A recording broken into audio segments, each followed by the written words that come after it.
एक घने जंगल में विशाल बरगद का पेड़ था। उस पेड़ पर बहुत सारे तोते रहा करते थे। वे सभी हमेशा इधर उधर की बात करते रहते। उन्हीं में एक मिट्ठू नाम का तोता भी था। वह बहुत कम बोलता था और शांत रहना पसंद करता था। सब उसकी इस आदत का मजाक उड़ाया करते थे, लेकिन वह कभी भी किसी की बात का बुरा नहीं मानता था। एक दिन दो तोते आपस में बात कर रहे थे।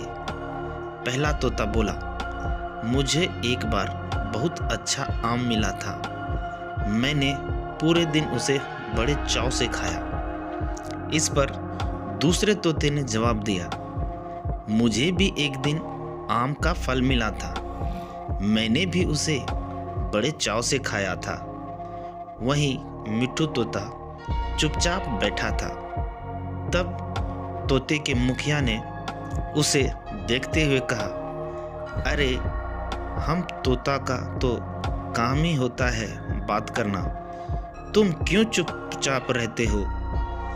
मुखिया ने आगे कहा, तुम तो मुझे आलसी तोते लगते ही नहीं, तुम नकली तोते हो। इस पर सभी तोते उसे नकली तोता कहकर बुलाने लगे, लेकिन मिट्ठू तोता फिर भी चुप था। यह सब चलता रहा। फिर एक दिन रात में मुखिया की बीवी का हार चोरी हो गया। मुखिया की बीवी रोती हुई आई और उसने पूरी बात बताई। मुखिया की बीवी ने कहा, किसी ने मेरा हार चोरी कर लिया और वह हमारे ही झुंड में एक है। यह सुनकर मुखिया तुरंत सभा बुलाई। सभी तोते तुरंत सभा के लिए इकट्ठा हो गए। मुखिया ने कहा, मेरी बीबी का हार चोरी हो गया है और मेरी बीबी ने उसे चोर को भागते हुए भी देखा है। वह चोर आप लोगों में से ही कोई एक है। यह सुनकर सभी हैरान हो गए। मुखिया ने फिर आगे कहा, उसने अपने मुंह को कपड़े से ढक रखा हुआ था, लेकिन उसकी चोंच बाहर दिख रही थी। उसकी चोंच लाल रंग की थी।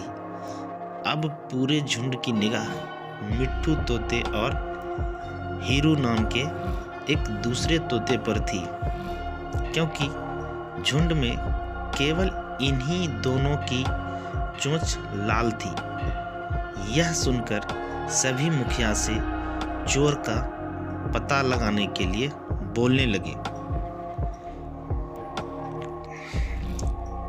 लेकिन मुखिया ने एक कौवे से इसका पता लगाने के लिए मदद मांगी।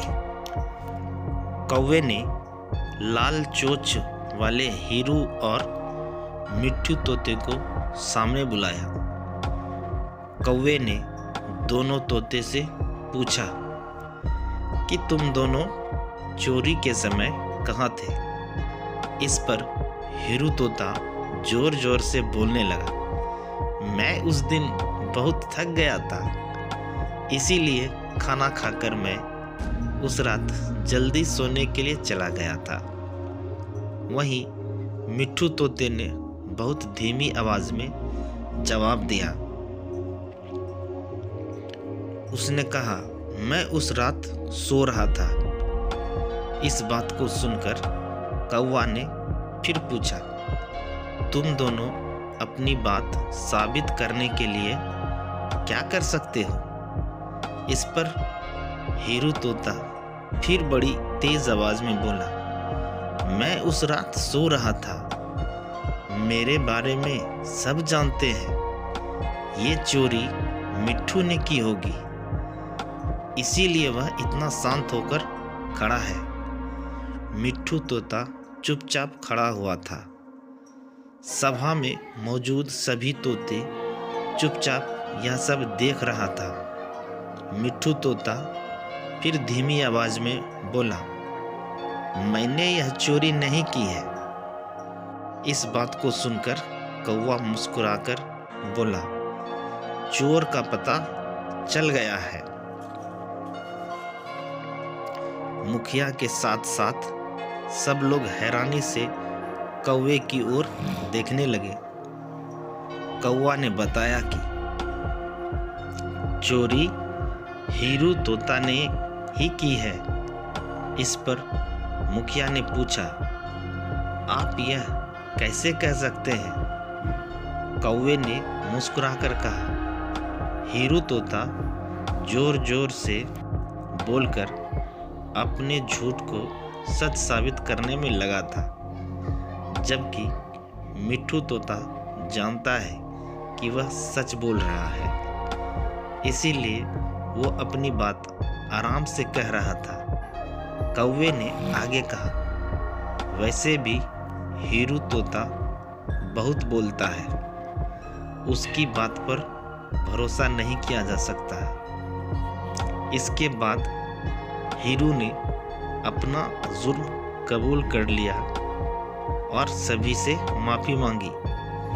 यह सुनकर सभी तोते हीरू तोते को कड़ी सज़ा देने की बात कहने लगे, लेकिन मिट्ठू तोते ने कहा, मुखिया जी, हीरू तोता को अपनी गलती मान ली है, उसने सबके सामने माफ़ी मांगी है, उससे पहली बार यह गलती हुई है, इसीलिए उसे माफ़ किया जा सकता है। यह बात सुनने के बाद मुखिया ने हीरू तोते को माफ़ कर दिया। सीख, कभी कभी ज़्यादा बोलकर हम अपनी अहमियत खो देते हैं, इसीलिए ज़रूरत के समय सही बोलना चाहिए। दोस्तों, यकीन है मैं कि आपको यह कहानी काफ़ी पसंद आई होगी। यदि आपको यह कहानी पसंद आई है तो आप मेरे चैनल को लाइक करें, कमेंट करें, शेयर करें और यदि मेरे चैनल पर नए हैं तो सब्सक्राइब ज़रूर करें। धन्यवाद।